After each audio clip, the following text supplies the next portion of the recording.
என் உயிரினும் மேலான அன்பு உடன்பிறப்புகளே,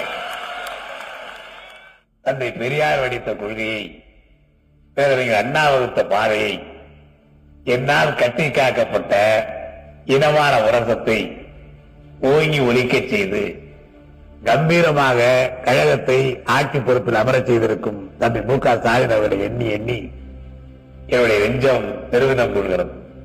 ஸ்டாலின் என்றாலே உழைப்பு உழைப்பு உழைப்புத்தான்.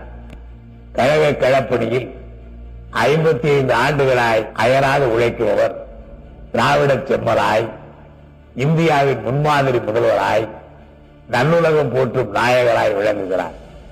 சமத்துவம், சகோதரத்துவம், சமூக நீதி இவற்றின் பாதையில் கழக ஆட்சியை அவர் மிகச் சிறப்பாக வழிநடத்துகிறார். இனமானம், மொழிமானம், சுயமரியாதையை கண்போல் காக்கும் அவரது கடமை உணர்வை கண்டு நான் வாழ்த்துகிறேன், பாராட்டுகிறேன். வாழ்க பெரியார், அண்ணாவின் புகழ் ஓங்குக திராவிட மாநிலம்.